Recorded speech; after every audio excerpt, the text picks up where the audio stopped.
제가 영상으로 우리 교우분들을 이렇게 만나는 게 오늘로 벌써 세 번째가 됩니다.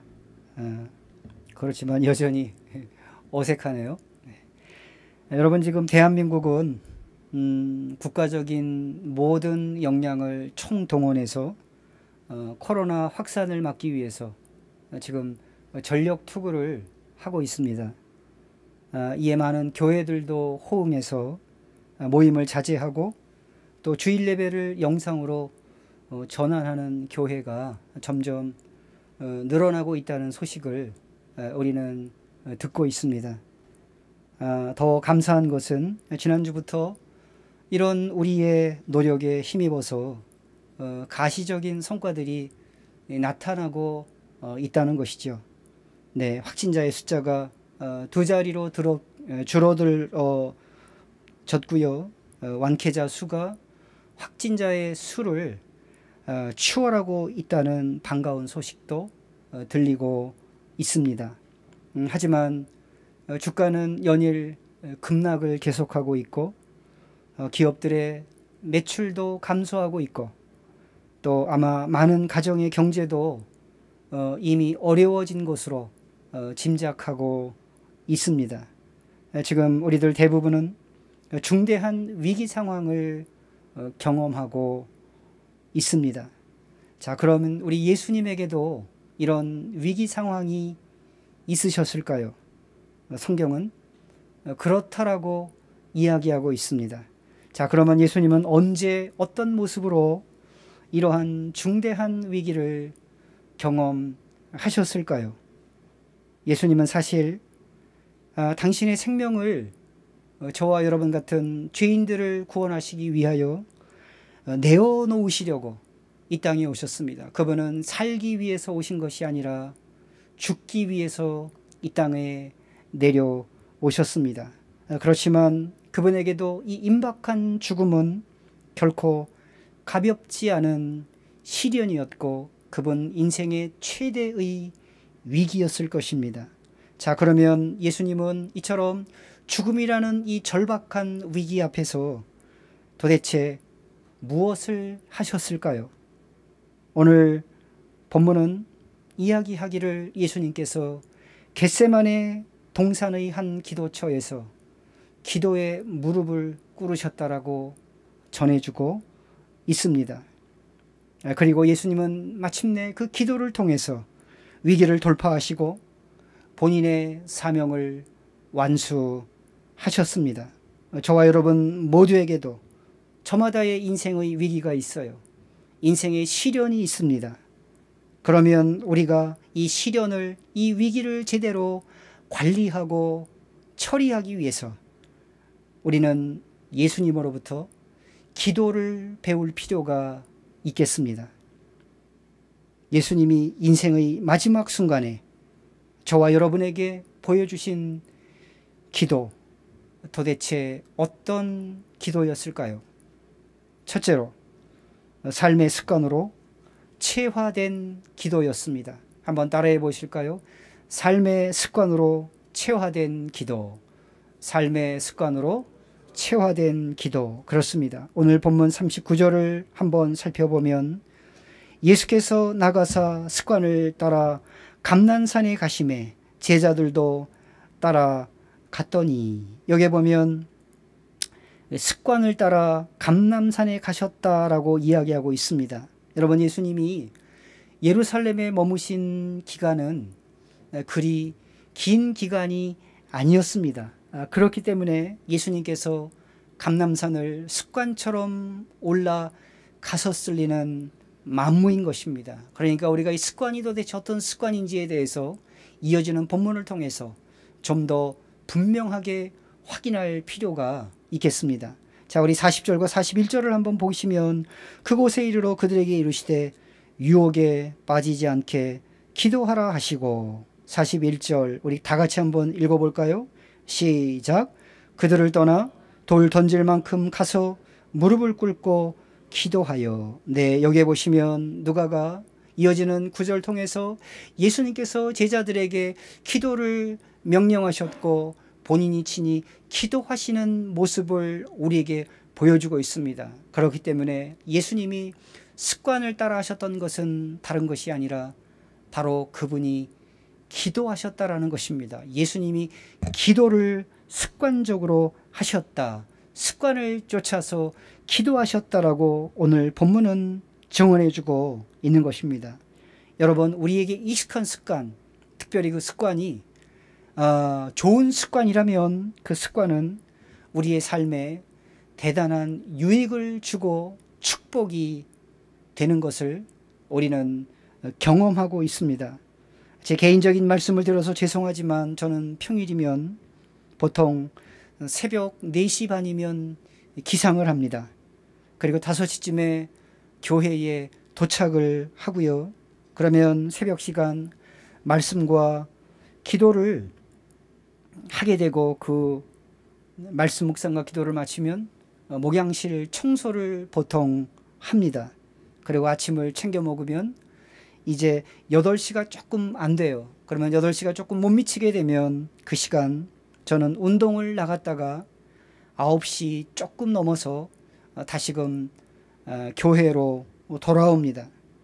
저는 가장 기본적인 영적인 체력 그리고 몸의 체력을 이런 생활 습관을 통해서 유지하고 있습니다. 여러분, 어떤 사람들은요, 어려운 상황에 놓였으면서도 전혀 기도할 줄을 몰라요. 아니, 기도하지를 않습니다. 도대체 왜 그럴까요? 그 이유는 무엇일까요? 그것은 바로 그 사람이 평소에 기도가 훈련되지 않았기 때문에 그렇습니다. 기도가 삶의 습관으로 녹아있지 않기 때문에 그가 어려운 순간 기도할 수가 없는 것입니다. 아니, 기도하지 않게 된다는 것입니다. 여러분, 구약의 다니엘을 잘 알고 계시죠? 다니엘이 살던 시절 나라에서 일정 기간 동안 기도를 금지하는 왕의 포고령이 전국에 내려진 적이 있습니다. 그런데 이처럼 왕이 기도를 금하는 명령을 전국에 포고했음에도 불구하고 다니엘이 우리에게 보여준 아름다운 삶의 모습이 다니엘에 기록되어 있습니다. 우리 다니엘 6장 10절을 한번 저와 같이 찾아보겠습니다. 우리 6장 10절을 보시면 다니엘이 이렇게 증언되고 있습니다. 다니엘이 이 조서에 왕의 도장이 찍힌 것을 알고도 자기 집에 돌아가서는 윗방에 올라가 예루살렘으로 향한 창문을 열고 전에 하던 대로, 여러분 여기 주목해 보시기 바랍니다. 전에 하던 대로 하루 3번씩 무릎을 꿇고 기도하며 그의 하나님께 감사하였더라. 여러분, 다니엘은 그가 전에 기도하던 습관을 좇아서 기도를 결코 멈추지 않았습니다. 어떠한 명령도 어떠한 위험도 그의 기도의 습관을 멈출 수가 없었다는 것입니다. 다니엘과 마찬가지로 우리 예수님께서도 기도를 습관으로 내면화시키신 분이셨습니다. 그 결과 어떤 일이 벌어졌을까요? 기도를 통해서 그분은 삶의 위기 앞에서 강해질 수 있으셨습니다. 그리고 그분이 하나님으로부터 받은 사명을 완수하실 수가 있었던 것입니다. 여러분, 오늘 본문으로 다시 돌아오셔서 우리 40절을 다시 한번 살펴보도록 하겠습니다. 여러분, 40절을 보니까 그곳에 이르러 그들에게 이르시되 유혹에 빠지지 않게 기도하라 하시고, 예수님께서 기도를 명하셨어요. 그런데 뭐라고 덧붙이셨냐 하면 유혹에 빠지지 않도록 기도하라고 그렇게 제자들을 촉구하셨습니다. 여러분, 이 세상을 살아가는 동안 저를 포함해서 여러분 모두 누구도 이 유혹으로부터, 시험으로부터 자유로울 수 있는 사람은 단 한 사람도 없습니다. 우리는 유혹 받으면서 시련 앞에서 위기의 한복판 속에서 하나님이 우리에게 맡겨주신 인생이란 여로를 걸어가고 있는 것입니다. 그런데 연약한 우리가 어떻게 이 세상의 유혹과 시험 앞에서 승리할 수가 있을까요? 예수님은 오늘 본문을 통해 그 승리의 비결이 바로 기도에 있다라고 우리에게 말씀해 주고 계십니다. 여러분, 하나님의 아들이신 그분조차 기도를 통해서 그분 앞에 놓여있던 삶의 위기를 극복하셔야 되셨다면 연약한 육체를 가진 저와 여러분은 얼마나 더 기도해야 될까요?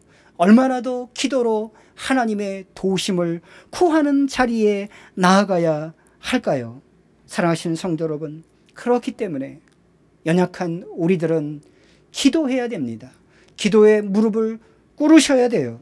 그런데 이런 질문을 저에게 던지는 분이 계실 수가 있어요. 목사님, 제가 돌이켜보니까, 저를 돌아보니까 저는 아직 기도가 습관이 되어 있지 않습니다. 저 같은 사람은 어떻게 해야 되는 것일까요? 제가 그런 분들에게 이렇게 부탁드리고 싶어요. 이렇게 권면드리고 싶습니다.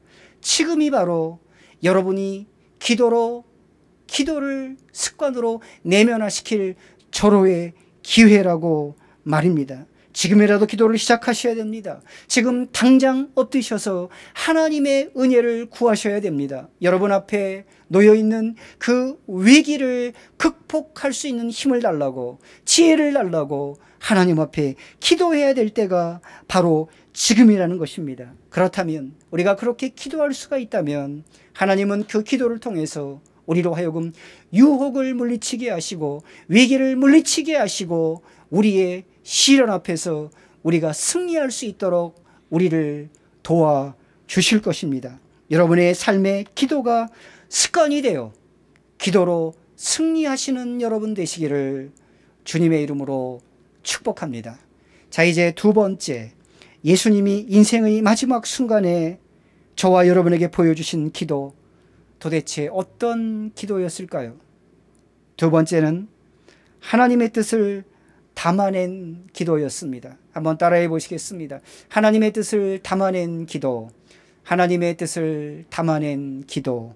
그렇습니다. 여러분, 오늘 본문 41절을 한번 같이 읽어볼까요? 다 같이 읽습니다. 시작.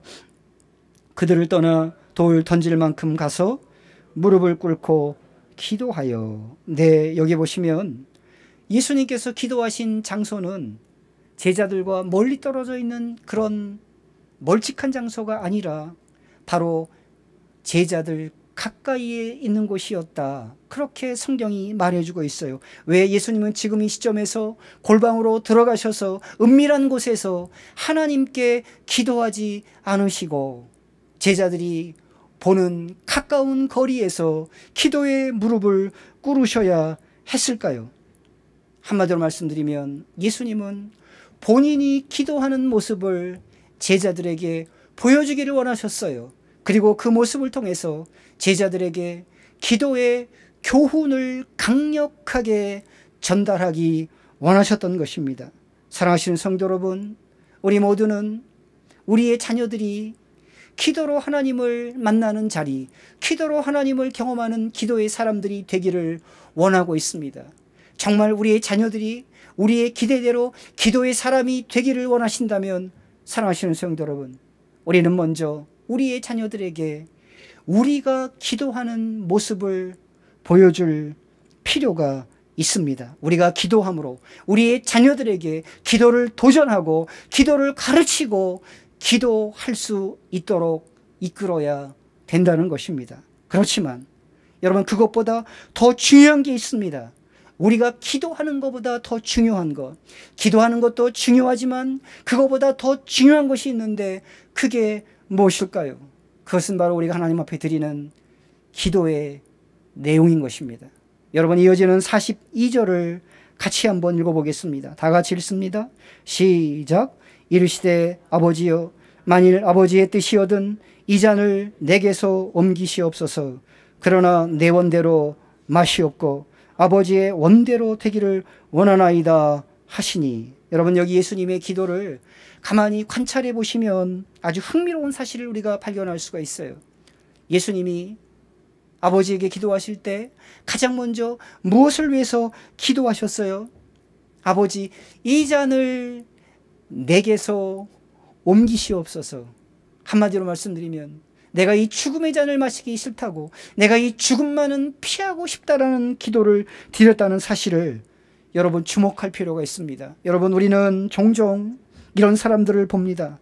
내가 하나님의 뜻대로 기도해야 된다는 그러한 틀에 갇혀서 아예 기도를 못하는 거예요. 왜냐하면 내가 하나님의 뜻이 무엇인지 모르기 때문에, 내가 하나님의 뜻대로 기도하지 않는다면 내 기도를 하나님은 결코 듣지 않으실 것이라는 섣부른 판단을 가지고 우리가 도무지 기도하기를 주저한다는 것입니다.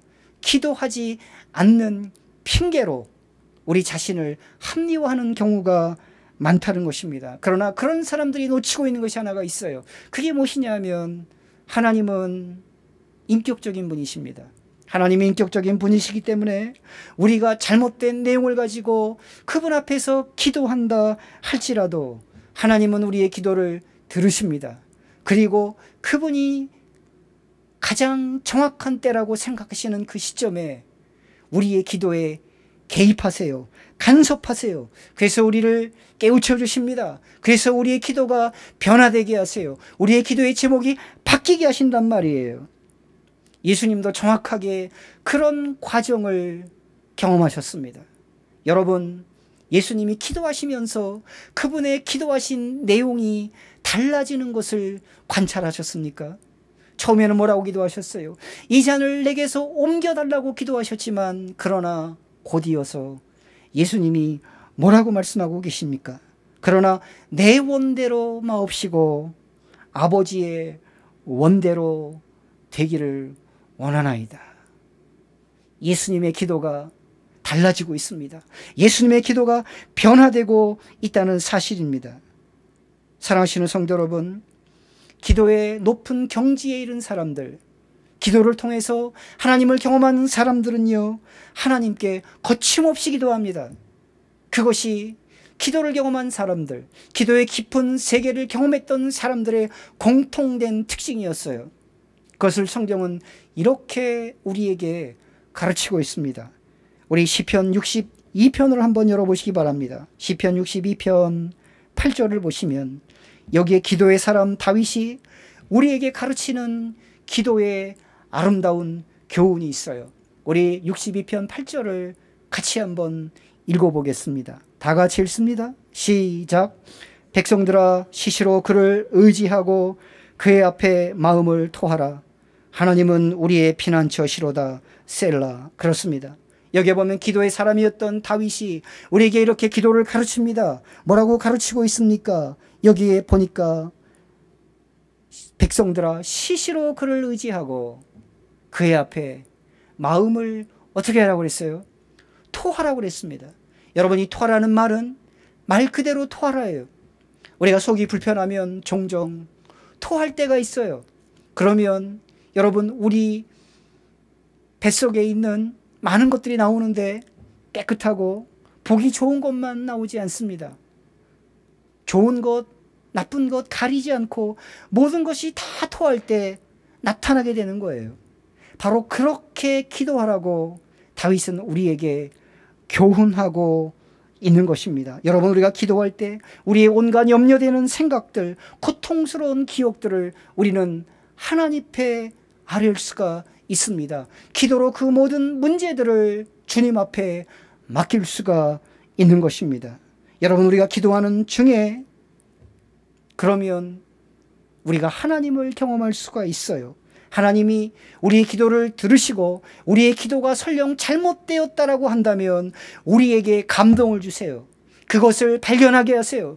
그 기도에서 돌이키게 하세요. 그리고 하나님의 뜻에 합당한 기도, 하나님의 나라와 하나님의 의를 담아내는 기도로 우리의 기도가 변화되게 우리를 감동시켜 주신다는 것입니다. 여러분의 기도가 이렇게 하나님의 뜻을 담아내는 기도로 성숙되실 수 있으시기를 주님의 이름으로 축복합니다. 네, 이제 마지막 세 번째, 예수님의 인생의 마지막 순간 그분께서 우리에게 보여주신 기도는 도대체 어떠한 기도였을까요?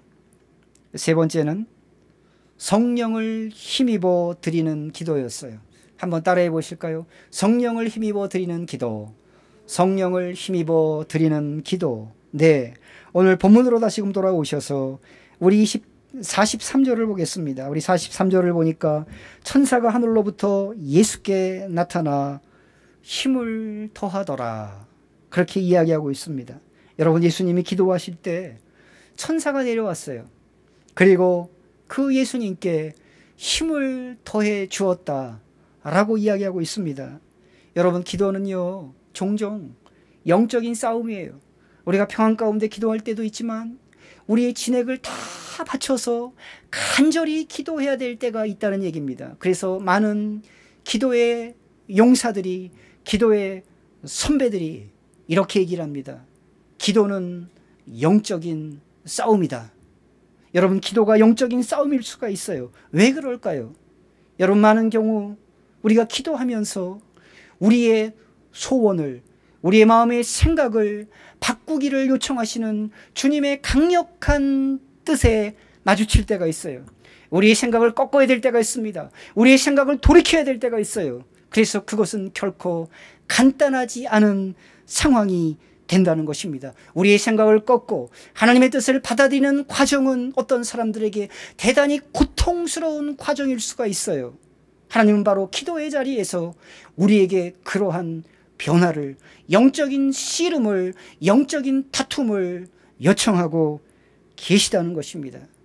그런데 놀랍게도 우리가 이렇게 기도로 씨름할 때, 기도로 영적인 싸움을 시작할 때 하나님께서는 결코 저와 여러분을 홀로 내버려 두지 않으십니다.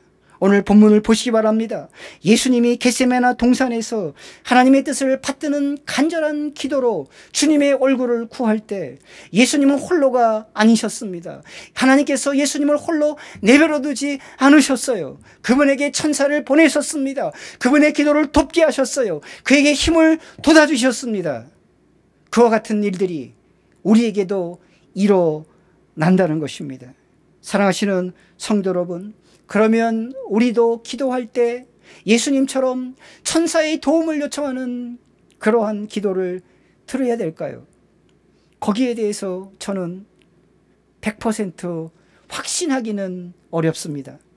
천사가 기도를 도왔다는 내용이 성경에 많이 등장하지 않기 때문에 그렇습니다. 그렇지만 여러분, 성경은 또 다른 곳에서 우리가 기도할 때 우리의 기도를 돕는 또 다른 분이 계시다라고 우리에게 증언해 주고 있습니다. 그게 누굴까요? 어떤 분일까요? 로마서 8장으로 가보겠습니다. 우리 로마서 8장 26절을 보시기 바랍니다. 로마서 8장 26절을 보시면 이와 같이 성령도 우리의 연약함을 도우시나니 우리는 마땅히 기도할 바를 알지 못하나 오직 성령이 말할 수 없는 탄식으로 우리를 위하여 친히 간구하시느니라. 아멘. 그렇습니다. 여러분, 우리가 기도를 시작하게 되면 성령께서 우리를 찾아오세요. 그리고 우리의 기도의 방향을 잡아주십니다. 우리가 그 방향으로 기도할 수 있도록 우리를 격려하세요. 그뿐만 아니라 여기 더 놀라운 비밀이 있습니다. 더 놀라운 격려가 있습니다. 우리가 도대체 무엇을 위하여 기도해야 될지를 모를 때, 그래서 우리가 기도의 언어를 닫고 기도할 수 없는 상황 속에 하나님을 바라볼 때 이루 말할 수 없는 탄식으로 성령께서 우리를 위하여, 우리를 대신해서 기도하신다라고 오늘 말씀은 증언하고 있는 것입니다. 이렇게 성령께서 우리를 도우시고 우리를 위하여 기도하실 때 우리 안에 도대체 어떠한 일이 나타나게 되는 것일까요? 다시금 본문으로 돌아오셔서 우리 44절을 한번 보겠습니다. 천사가 예수님을 도울 때, 예수님의 기도를 도울 때 어떤 일이 벌어졌을까요? 우리 44절 다 같이 기도하겠습니다. 다 같이 읽겠습니다. 시작. 예수께서 힘쓰고 애써 더욱 간절히 기도하시니 땀이 땅에 떨어지는 핏방울같이 되더라. 여러분, 여기 보시면 천사가 내려와서 예수님을 힘있게 하고 그를 도왔을 때 예수님의 기도가 더욱더 간절해질 수 있었다라고 성경은 증언하고 있습니다. 사랑하시는 성도 여러분, 우리가 종종 기도할 때 우리의 기도가 냉랭할 수가 있어요. 우리가 무슨 기도를 해야 될지 답답할 때가 있습니다. 그러나 우리가 그런 냉랭함을 극복하고 답답함을 극복하고 하나님 앞에 무릎을 꿇고 우리가 기도를 시작할 수가 있다면, 사랑하시는 성도 여러분, 우리의 기도 가운데 성령께서 임하세요. 성령께서 우리의 기도를 북돋아 주십니다. 그리하여 우리로 기도하게 하세요. 우리의 기도가 깊어집니다. 우리의 기도가 열렬해져요. 우리의 기도가 간절해지는 것입니다. 성령께서 마침내 우리의 기도 가운데 찾아오셔서 우리를 만나주시고 우리의 기도를 하나님께로 상달시켜 주시는 것입니다. 예수님이 천사의 도우심을 받아서 이제 간절히 기도하신 후에 예수님께 도대체 어떤 일이 기다리고 있었을까요? 우리가 이어지는 본문으로 다시금 돌아가서 45절과 46절을 같이 한번 읽어보겠습니다. 자, 45절 제가 먼저 읽습니다. 기도 후에 일어나 제자들이 가서 슬픔으로 인하여 잠든 것을 보시고, 46절 다 같이 읽습니다. 시작. 이르시되 어찌하여 자느냐, 시험에 들지 않게 일어나 기도하라 하시니라. 예수님은 성령님을 힘입어서, 천사를 힘입어 간절히 기도했습니다. 그러나 그가 기도의 자리를 떨치고 일어나서 제자들을 찾아오셨을 때 너무도 안타깝게 제자들은 예수님의 기대와 다르게, 우리의 기대와 다르게 그들은 잠들어 있었어요.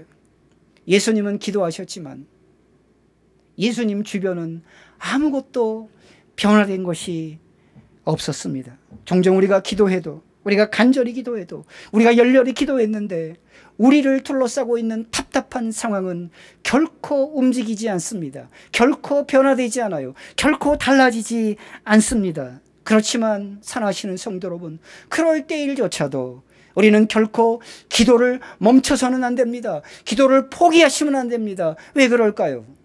그것은 바로 이런 이유 때문에 그렇습니다. 정확히 말해서 기도는요, 성경이 우리에게 가르치는 기도는 우리 상황을 바꿔주는 지니의 마술 램프가 아닙니다. 꼭 기억하시기 바랍니다. 우리 하나님 앞에 드리는 기도는 아라비안 나이트에 나오는 지니의 마술 램프가 아니에요. 우리가 기도해도 우리를 에워싸고 있는 갑갑한 상황은 전혀 달라지지 않을 수가 있습니다. 그러나 여러분 주목하십시오. 그 상황이, 우리를 둘러싸고 있는 상황이 전혀 달라지지 않았지만 그러나 변화되는 것 한 가지가 있습니다. 그게 뭔지 아세요? 그것은 바로 그 상황을 바라보는 우리의 마음이에요. 우리의 관점입니다. 우리의 시선이에요. 하나님은 그것을 바꾸세요. 우리의 상황은 전혀 달라지지 않았지만 우리가 기도하면 그 기도의 자리에서, 그 기도의 순간 하나님은 우리를 찾아오세요. 우리를 만나주세요. 그리고 그 기도의 자리에서 우리는 하나님의 임재를 경험합니다. 불꽃 같은 눈동자로 우리를 지켜주시고 우리와 함께 하시는 하나님을 경험해요. 하나님의 영을 경험합니다. 여러분, 그러면 우리 안에 어떤 변화가 나타나게 될까요? 우리의 심령이, 상황은 달라지지 않았지만, 상황은 변화되지 않았지만, 우리를 둘러싼 모든 상황은 여전히 동일하게 있지만 놀랍게도 우리의 마음이, 우리의 심령이 그분이 부어주시는 하늘의 평강으로 채워진다는 사실입니다. 여러분, 이것이 우리가 기도하면 경험하는 특별한 변화인 것입니다. 바로 이것을, 이 영적인 원리를 사도 바울은 빌립보서 4장에서 이렇게 우리에게 가르치고 있습니다. 자, 우리 빌립보서 4장 6절로 가셔서 마지막으로 이 말씀을 같이 살펴보도록 하겠습니다. 자, 우리 빌립보서 4장 6절을 보겠습니다. 아무것도 염려하지 말고 다만 모든 일에 기도와 간구로 너희 구할 것을 감사함으로 하나님께 아뢰라. 7절은 다 같이 읽습니다. 시작. 그리하면 모든 지각에 뛰어난 하나님의 평강이 그리스도 예수 안에서 너희 마음과 생각을 지키시리라. 그렇습니다. 사랑하시는 성도 여러분, 우리가 기도할 때 하나님께서 우리 가운데 일으키시는 놀라운 변화가 있어요. 그것은 바로 무엇일까요? 그분의 평강으로, 하늘의 평강으로 하나님께서 우리의 분주한 마음을, 우리의 텅 빈 마음을 채워주신다는 것입니다. 사랑하시는 성도 여러분, 인생의 풍랑 한복판에서 이와 같이 하나님의 평강을 경험하기를 원하십니까? 그러시다면 기도의 자리로 나오시기 바랍니다. 그리고 그곳에서 하나님의 얼굴을 구하시기 바랍니다. 하나님이 상황을 바꾸실 것입니다. 아니, 상황을 바꾸지 않으시더라도 그 상황을 바라보는 우리의 시선을 바꿔 주실 것입니다. 그리고 요동치는 우리의 마음속에 하늘로부터 임하는 그분의 평화가 깃들게 될 것입니다. 하나님이 우리의 심령을 당신의 평안으로 채워 주실 것입니다. 지금이야말로 우리가 절절한 마음을 담아서 하나님의 얼굴을 구해야 될 때입니다. 기도의 자리에서 여러분의 기도를 도우시는 성령 하나님을 경험하시고 하나님께서 위로부터 부어주시는 그분의 평화를 경험하는 기도의 사람 되시기를 주님의 이름으로 축복합니다. 기도하시겠습니다.